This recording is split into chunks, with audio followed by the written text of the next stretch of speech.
शुरुआत करते हैं और अपने एक्सपर्ट से जानते हैं कि वो कौन से शेयर हैं जो आगे सोने को टक्कर दे सकते हैं। लेकर आए हैं अब आपके लिए ये खास पेशकश गोल्डन स्टॉक्स।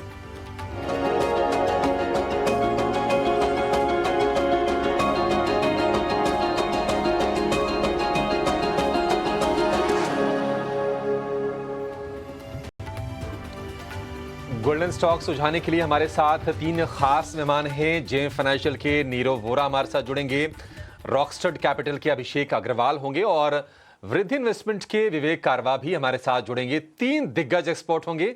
हम बाजार का भी एक सेंटिमेंट चेक करेंगे।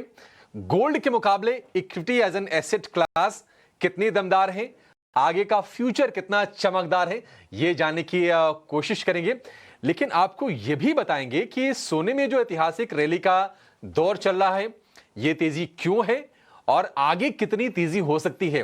और एक और बेहद खास चीज जो शायद आपके मन में चल रही होगी कि शेयर बाजार के मुकाबले सोने में जो रिटर्न रहा है वो ऐतिहासिक तौर पर किस तरह का रहा है।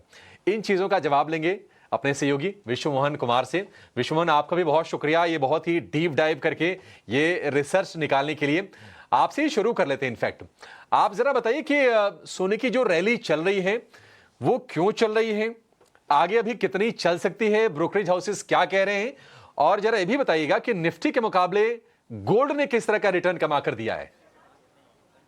ओके, बिल्कुल। अगर बात करें तो 95,000 रुपए के बेहद करीब सोना पहुंच चुका है। इस साल अगर 2025 में देखें 3.5 महीने में 25% की जोरदार तेजी में आ चुकी है। तो एक जबरदस्त तेजी का दौर यहां पर चल रहा है। पहली बार $3300 के पार कॉमेक्स पे निकला है। हम अक्टूबर में 79,000 के आसपास का भाव था। 68,000 का भाव हमने अगस्त में देखा था जब इंपोर्ट ड्यूटी में कटौती हुई थी। वहां से जबरदस्त रैली गोल्ड में यहां पे दिख रही है। अब बात करते हैं निफ्टी के मुकाबले गोल्ड का प्रदर्शन कैसा रहा है। 3 साल में अगर देखें तो सोने ने 68% का रिटर्न दिया है, जबकि निफ्टी 50 ने इस दौरान 34% का सिर्फ रिटर्न दिया। इस साल 25% का रिटर्न सोने में आया है और निगेटिव रिटर्न निफ्टी 50 में आया है। 5 साल में अगर देखें तो सोने ने करीब करीब 200% का रिटर्न दिया है, जबकि निफ्टी 50 का रिटर्न पिछले 5 साल का 151% के आसपास का है। तो एक जबरदस्त तेजी यहां पर निफ्टी 50 के मुकाबले सोने में दिख रही है। साफ तौर से आउट परफॉर्मेंस नजर आ रहा है सोने का। अब बात करते हैं पिछले 20 साल का। 2005 से भी अगर आप डेटा देखेंगे तो 2005 का जो डेटा है उसके हिसाब से सोने ने पिछले 20 साल में 45% का जोरदार रिटर्न दिया है, जबकि इस दौरान निफ्टी 50 का 815% का रिटर्न रहा है और चांदी काफी पीछे रही है। 670% पिछले 20 साल में चांदी का रिटर्न रहा है। तो पिछले 20 साल, 5 साल, 3 साल, 1 साल और इस साल हर साल सोने ने इन सारे एसेट क्लास को आउट परफॉर्म किया है। अब बात करते हैं तेजी के। इस दौर की जो तेजी है क्यों है, आप सभी जानते हैं ट्रेड वॉर को लेकर जिस तरह से चिंताएं हैं, एक के बाद एक लगातार बयान आ रहे हैं और दुनिया की 2 बड़ी इकोनॉमी आमने सामने है, यूएस और चाइना। और अब बात क्रिटिकल मिनरल को लेकर आ रही है। एनवीडिया ने जिस तरह से वहां पर अपने प्रोसेसर चिप्स की सप्लाई वहां पर बंद करने का फैसला किया है, ये सारी वजह आगे चल के संबंध और खराब हो सकते हैं चाइना के साथ यूएस की, और दोनों की जो ट्रेड वॉर है वो आगे और बढ़ सकती है। दूसरी सबसे बड़ी इस तेजी की है दुनिया के सबसे क्रेडिबल हैंड्स यानी सेंट्रल बैंक्स, वहां लगातार खरीदारी सेंट्रल बैंक्स की तरफ से दिख रही है। 2022 का जो बेस लाइन था जहां पर 17 टन के आसपास गोल्ड खरीदा जाता था मंथली औसतन सेंट्रल बैंक्स की तरफ से, वो बढ़कर 80 टन के आसपास हो चुका है और टॉप लेवल में ऑप्टिमिस्टिक 100 टन के आसपास भी खरीदारी, मंथली खरीदारी सेंट्रल बैंक की तरफ से हो रही है।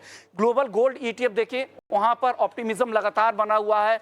हर देश में, हर बड़ी इकोनॉमी में गोल्ड ईटीएफ में खरीदारी हो रही है। तो ये सारे फैक्टर्स हैं। और साथ ही अगर डॉलर देखें तो लगातार कमजोर है, डॉलर इंडेक्स 100 के नीचे आ चुका है। तो ये सारे फैक्टर्स गोल्ड को सपोर्ट कर रहे हैं और जितने भी एक्सपर्ट्स हैं, ब्रोकरेज हाउसेज हैं, उनको लगता है कि ये तेजी रुकने नहीं वाली है। छोटे मोटे करेक्शन आएंगे, हर लेवल पे खरीदार है। हो सकता है बीच में 4% 5% तक का करेक्शन आपको दिखे, लेकिन वापस से फिर से सोना रीगेन करेगा उस करेक्शन को और वापस से इस तरह की रैली आगे भी दिखाता रहेगा। 95,000 रुपए का भाव तो हो गया, आगे चमक ये बरकरार रहेगी और ये रफ्तार बरकरार रहेगी सोने की। और इसमें जिन लोगों के पास सोना है उनके तो खैर बल्ले हो रही है, कोई दिक्कत की बात नहीं है। और एक बहुत ही मशहूर कंपनी की टैगलाइन थी कि जब घर में पड़ा हो सोना तब काहे कोरोना। अपने एक्सपर्ट्स को जोड़ते हैं, हमारे साथ तैयार हैं हमारे आज के मेहमान। विवेक कारवा हैं, अभिषेक अग्रवाल हैं और नीरव वोरा हैं। आप तीनों का बहुत शुक्रिया, स्वागत है टी न्यूज़ स्वदेश पर।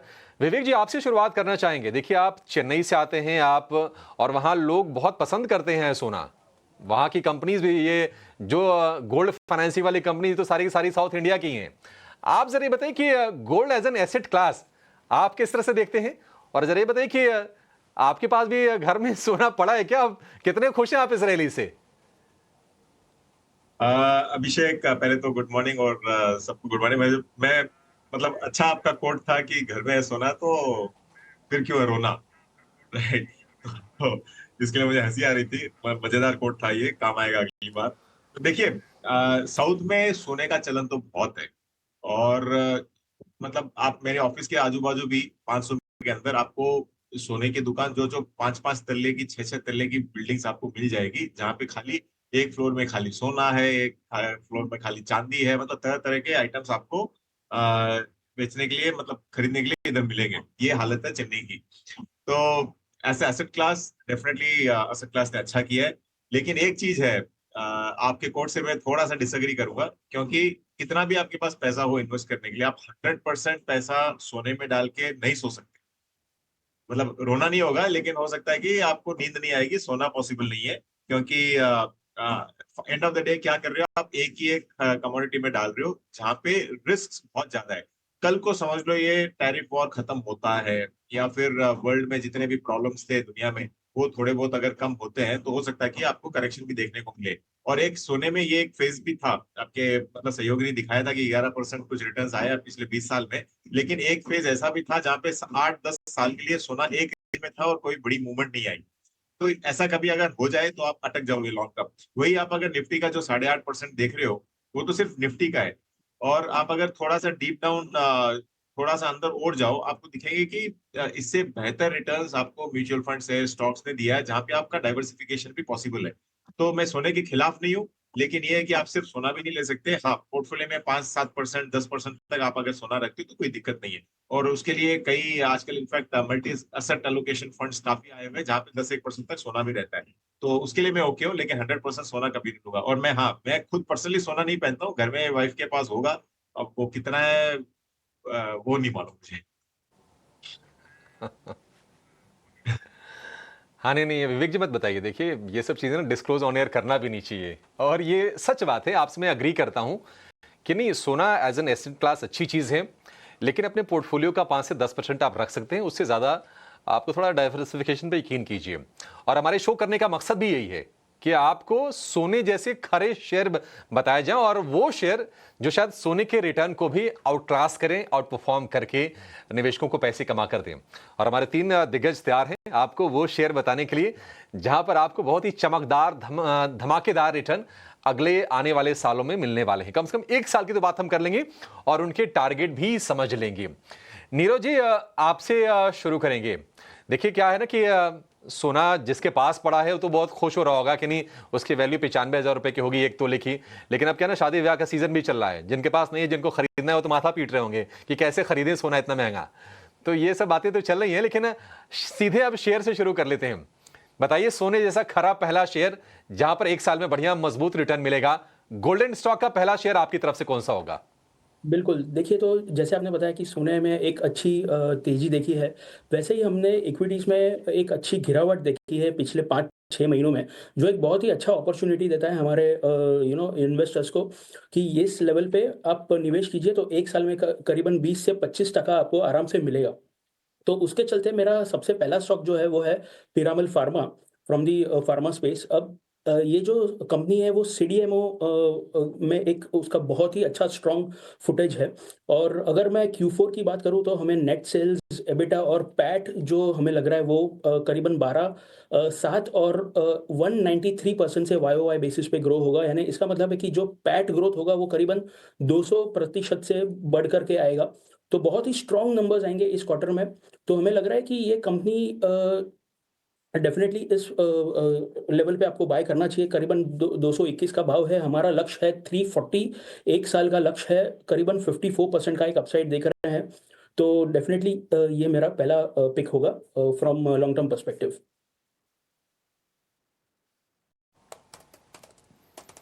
ठीक है, लंबी अवधि के लिए आप पिरामल फार्मा पर भरोसा कीजिए। 220 रुपए के आसपास के प्राइसेस हैं और 340 रुपए की टारगेट, बढ़िया शानदार टारगेट हैं। थोड़ा हाल फिलहाल चूंकि वॉलेटिलिटी रही है शेयर बाजार में तो उसका शिकार ये हुआ होगा। अदरवाइज आप देखेंगे तो एक महीने में भी करीब आपको 10% ऊपर ये शेयर दिखेगा पिरामल फार्मा। तो परफॉर्म करके दिया है, परफॉर्म करके देगा। विवेक जी कुछ कहना चाह रहे हैं, विवेक जी बताइए। तो अभिषेक जी, मैं इनके साथ पूरा अग्री करूंगा। और आपको ध्यान है पिरामल फार्मा, आई थिंक 60 या 62 में हमने बात की थी कि बाई करिए। ऐसे डिस्क्लोजर अभी तक मेरे पोर्टफोलियो में पड़े हैं। करेक्ट। हाँ ठीक है, तो इस पे क्या ना कि नहीं, दो मुहर लग गए। भाव बता दिया नीरव जी ने और उस पर अपनी मुहर भी ठोक दी विवेक जी ने कि हाँ बिल्कुल सही शेयर है, आप इत्तेफाक उससे रखते हैं। तो डबल कन्विक्शन पिरामल फार्मा को लेकर और बढ़िया टारगेट है 340 रुपए के, आप इस पर भरोसा करके चल सकते हैं। अभिषेक भाई आप बताइए, आपके लिस्ट में कौन से गोल्डन स्टॉक्स हैं? पहला शेयर बताइए, कहां कन्विक्शन आपका ज्यादा है?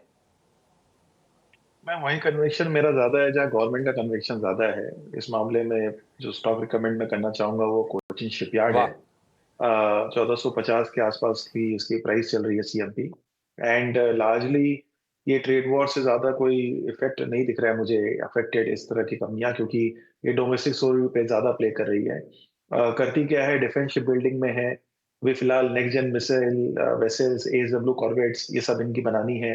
गवर्नमेंट की फोकस वैसे भी इंडिजीनियस पे ज्यादा है, तो नेवल मॉडर्नाइजेशन और इंडिजीनियस मैन्युफैक्चरिंग जो हो यहाँ पे वो हो रहा है। 27,000 करोड़ का ऑर्डर बुक है जो कि बहुत ही सब्सटैंशियल है। एंड उस हिसाब से विजिबिलिटी ऑफ रेवेन्यू भी गोइंग फॉरवर्ड है। हाई मार्जिन रहता है, defence is not easy place जहाँ पे कोई भी आ सकता है। एंड ऑफकोर्स एक्सपोर्ट फोकस जो है हमारे पीएमजी का, उनका वो भी रहेगा कि हम और भी देशों के साथ जो है डिफेंस एक्सपोर्ट करें जहाँ पे ये की कंपोनेंट हो सकता है as a shipyard. So overall मुझे ये एक फंडामेंटली साउंड कंपनी लगती है और इस मार्केट या क्रैश में भी इस स्टॉक ने आउट परफॉर्मेंस दी है। मैं यहाँ से करीबन करीबन 25 से 30% का अपसाइड देख रहा हूँ एक साल के टाइम फ्रेम के व्यू पे। 25 से 30% का अपसाइड देख रहे हैं। 1450 रुपए के आसपास के भाव हैं कोचिन शिपयार्ड के और हाल फिलहाल इसमें एफआईज ने भी बाइंग की है। डिफेंस स्टॉक्स चले बहुत थे, 3000 रुपए के आसपास के हमने कोचिन शिपयार्ड के भाव देखे, वहां से करेक्शन भी उसी रफ्तार से शेयर में आई थी।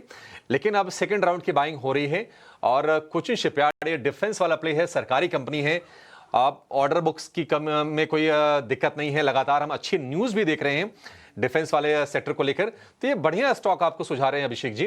कोचिन शिपयार्ड एक साल के लिए 1900 रुपए के टारगेट, कोई बहुत ज्यादा अग्रेसिव टारगेट नहीं है, ठीक ठाक बढ़िया टारगेट है और ये चमकदार विकल्प आपके पोर्टफोलियो में होना चाहिए। सोने के साथ सोने जैसे खरे शेयर भी खरीदिए। 18 और स्वदेश की कोशिश यही रहती है कि आपको वो शेयर बताया जाए जो फंडामेंटली मजबूत हो, हमारे एक्सपर्ट्स का कन्विक्शन हो और आगे ग्रोथ को लेकर विजिबिलिटी भी हो और सबसे जरूरी चीज कि सही भाव पर हो, वैल्यूएशन वाइज भी ठीक हो और उसमें इस क्राइटेरिया में कोचिन शिपयार्ड सही बैठता है। बढ़िया है। नीरव जी आपका दूसरा शेयर कौन सा होगा? जी, बिल्कुल। तो मेरा दूसरा जो स्टॉक है वो हमने लिया है ज़ोमैटो, जिसका अब नाम चेंज हो गया है, इटर्नल नाम है। तो पिछले कुछ दिनों पहले ही ये पर्टिकुलर स्टॉक निफ्टी 50 का भी एक भाग हो गया है। तो हमारा जो लक्ष्य है वो 280 का है। अभी करीबन 220 221 का भाव चल रहा है। तो अराउंड 1 साल का जो टारगेट है वो हमारा 26% का है ऑन द अपसाइड। अब इसके यही कारण है कि जो स्टोर एक्सपांशन हो रहे हैं वो हमें लग रहा है कि बहुत अग्रेसिवली ये कंपनी कर रही है। अगर मैं ब्लिंकिट स्टोर्स की बात करूँ तो करीबन 1000 स्टोर्स हैं अभी तक। एंड नेक्स्ट 1 साल में मैनेजमेंट ने कहा है कि हमें उसको 2000 कर देना है। तो कैपिटल एक्सपेंडिचर भी मैनेजमेंट ने किया है और जो डोमेस्टिक डिमांड है वो काफ़ी स्ट्रॉन्ग दिख रही है। तो इसके चलते हमें लग रहा है कि आने वाले क्वार्टर्स में जो मार्जिन्स होंगे वो बहुत ही बेहतरीन होंगे। Q4 नंबर्स की बात करूँ तो हमें लग रहा है कि 60% वाई-ओवाई रेवेन्यू ग्रोथ होगा। तो ऑल इन ऑल बहुत ही बेहतरीन स्टॉक लग रहा है ये हमें। एक अच्छा करेक्शन देखा है हमने 300-305 लेवल से गिर करके ये 220 के करीब ट्रेड हो रहा है। तो हमें लग रहा है कि शायद इन केस अगर मार्केट थोड़ी वोलेटाइल रहती है और 190, 200, 210 के आसपास इन केस ये अगर आता है, तो डेफिनेटली सेकंड ट्रांच की तौर पे भी ये ऐड कर सकते हो और 1 साल का व्यू लेकर के 280 का टारगेट प्राइस ध्यान में रखना चाहिए। ठीक है, 280 रुपए का टारगेट इंटरनल जोमेटो के लिए। जोमेटो हमने देखा था कि ब्रीफली ये 300 रुपए के ऊपर ये गया था, वहां से प्रॉफिट टेकिंग का शिकार हुआ, 200 रुपए के नीचे भी गया और अब स्थिरता की ये संकेत दे रहा है जोमेटो। 1 साल की अवधि के लिए 280 के टारगेट सुझा रहे हैं आपको नीरव जी। विवेक जी, आप भी ये न्यू एज वाली कंपनीज को बहुत ट्राई करते हैं और हमारी कई बार चर्चा भी हो चुकी है अलग अलग स्टॉक्स को लेकर। इस सेगमेंट को लेकर आपका विवेक क्या कह रहा है और आपकी कोई पसंद हो तो बता दीजिए। तो देखिए, ये सेगमेंट आपको आगे चल के डेफिनेटली अच्छा करते हुए दिखेगा। मुझे लगता है कि आप ऑफ कोर्स फूड डिलीवरी में 2 ही स्टॉक है तो नाम ले सकते हैं, एक तो इटरनल है और एक और स्विगी है फिलहाल। और जब तक दूसरे कोई आईपीओस नहीं आते जेप्टो वगैरह के, तब तक आपके पास 2 ही विकल्प है लेने के लिए और लॉन्गर टर्म के लिए दोनों ही अच्छे लग रहे हैं। ठीक है, इमीडिएट आप अगर वैल्यूएशन देखते हो तो हो सकता है कि वो जो पहले रनअप दिखाया था उतना रनअप नहीं आए, लेकिन मुझे फिर भी लग रहा है कि दोनों के दोनों स्टॉक लॉन्गर टर्म में बहुत ही अच्छे करने वाले हैं, क्योंकि जो हमारी आदतें हैं वो ऑलरेडी बिगड़ चुकी है। अब ऐसा हो गया कि नीचे उतर के 2 बिल्डिंग छोड़ के अगर कुछ खरीदना है वो भी हम लोग जोमेटो में ऑर्डर कर रहे हैं। तो ये हालत है आज की।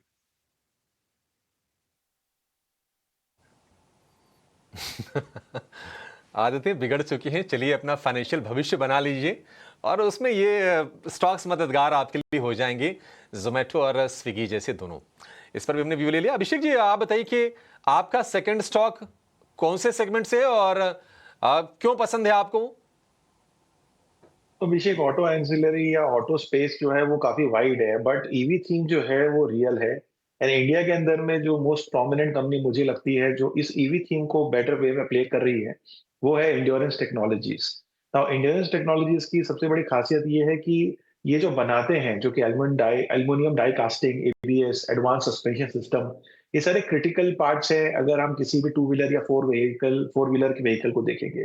क्लियर स्ट्रेटेजी भी इनकी अभी बनी हुई है जहां पे इनकी जो वॉलेट शेयर है पर व्हीकल वो बेटर होती है। One of the largest exporter भी है। तो अभी यूरोपियन में लग रहा है रिकवरी आ रही है, तो वॉल्यूम और मार्जिन दोनों जगह जो है एक्सपांशन दिख रहा है। ओवरऑल इंडिया एक बहुत बड़ा मार्केट है और वहां पे ईवी मुझे लग रहा है कि बहुत अच्छी तरह से आगे हम देखेंगे कि अडॉप्शन जो है हाई रहेगा। सिनर्जीज जो है ये अभी स्टैब्लिश कर रहे हैं अपने न्यू प्लांट्स में और बैकवर्ड इंटीग्रेशन कर रहे हैं। एंड ऑफ कोर्स रिकवरी जो है वो हमें देखेंगे मार्जिन में, क्योंकि रॉ मटेरियल प्राइसेस भी थोड़े करेक्ट हो गए हैं। सो हर तरह से अगर हम देखें तो एक फंडामेंटली साउंड कंपनी है और एक अच्छे प्राइस पे मिल रही है, ज्यादा वॉलेटाइल नहीं है। मुझे लग रहा है कि आज के प्राइस से आप अभी भी जो है 20% अपसाइड दे सकते हैं, जो 2290 के आसपास का जो है वो लक्ष्य हमें दिख रहा है 1 साल के टाइम फ्रेम में। एंड अगेन ये काफी सेफ एंड मॉडरेट एक्सपेक्टेशन ही है। स्टॉक की पोटेंशियल तो इससे भी बेटर होती है, बट क्योंकि 1 साल की अवधि के हिसाब से हम बात कर रहे हैं तो थोड़ा रीजनेबल एक्सपेक्टेशन लेके चलना ही बेहतर होता है। ठीक है, थोड़ा रीजनेबल एक्सपेक्टेशन लेके चलिए और बाजार में देखिए ये स्ट्रेटजी रखनी भी चाहिए। बहुत ज्यादा अगर आप गेन की एक्सपेक्टेशन कर रहे हैं तो अपने रिस्क को बढ़ा लीजिए। रिस्क रिवॉर्ड इश्यू को बोलते हैं, ज्यादा रिस्क फिर ज्यादा रिटर्न मिल जाते हैं, लेकिन फिर टेंशन बनी रहती है आपको। बढ़िया एक सेफ स्टॉक एंड्योरेंस टेक, हमने भाव देखे थे इसके भी 3000 रुपए के आसपास के और अब ये 2000 रुपए के नीचे के प्राइसेस हैं। 2290, 20% के आसपास का आपको रिटर्न पोटेंशियल इसमें दिख रहा है। अभिषेक अग्रवाल को ये शेयर भी पसंद है 1 साल की अवधि के लिए, कम से कम 1 साल के लिए। उसके बाद इसको फिर से हम रिव्यू कर लेंगे, लेकिन ये बढ़िया स्पेस में बढ़िया शेयर ही है। चलिए एक छोटे से ब्रेक के लिए रुकेंगे, ब्रेक के बाद जब लौटेंगे तो अपने एक्सपर्ट से उनकी पसंद के कुछ और गोल्डन स्टॉक्स जानने की कोशिश करेंगे जो आपको सोने जैसे चमकदार रिटर्न दे सकते हैं। आपकी जाएगा नहीं।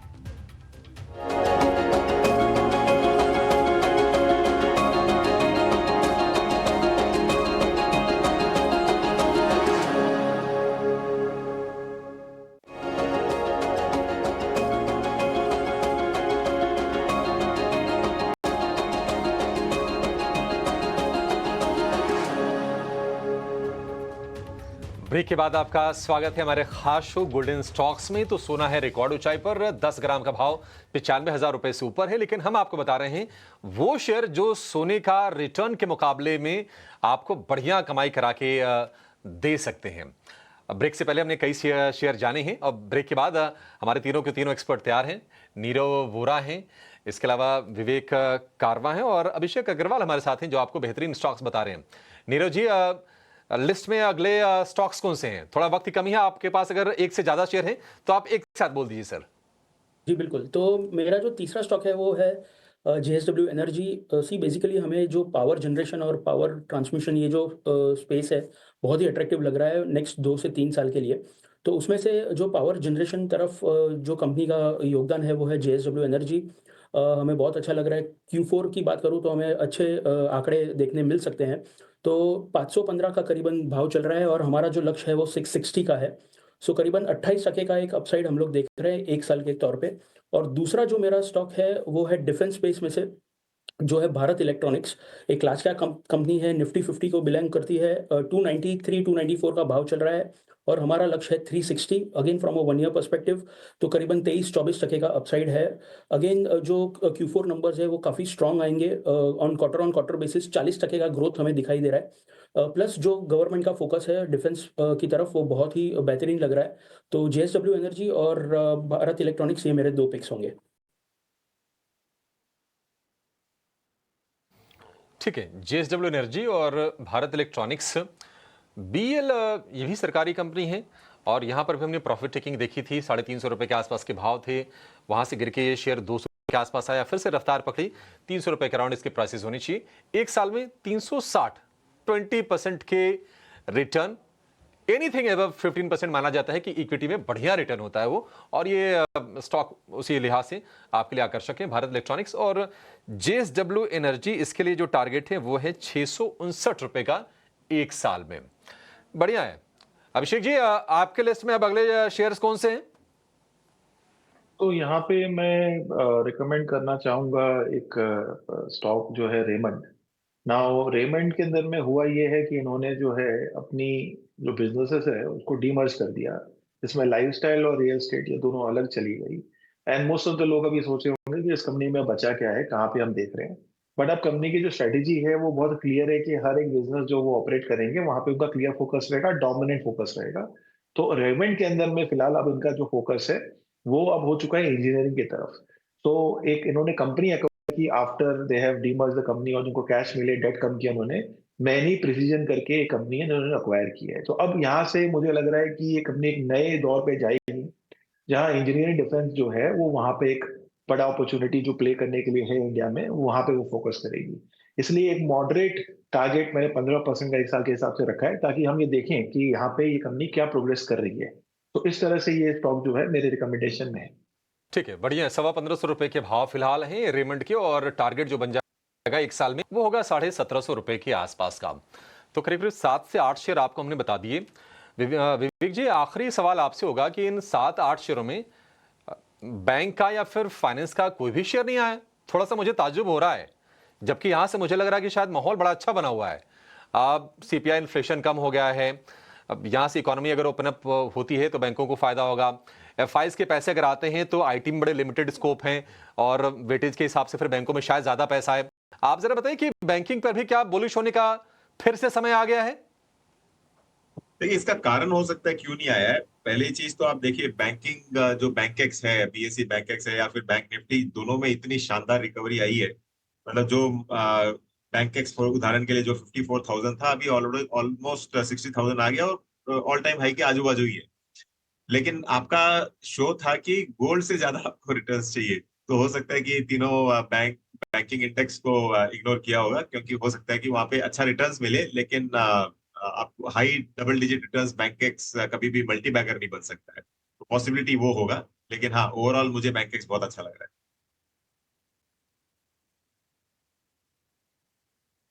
ठीक है, बहुत शुक्रिया सर अपने इनसाइट्स देने के लिए तमाम स्टॉक्स पर और तमाम सेक्टर पर। विवेक जी, आपका बहुत शुक्रिया, और नीरव जी और अभिषेक जी आपका भी बहुत बहुत शुक्रिया आज हमारे साथ जुड़ने के लिए और अपनी बेहतरीन रिसर्च से हमारे दर्शकों को गोल्डन स्टॉक्स सुझाने के लिए। चलिए फिलहाल इस शो को यहीं पर समाप्त करेंगे, लेकिन आप सभी बने रहिए 18 हाउस स्वदेश के साथ। नमस्कार।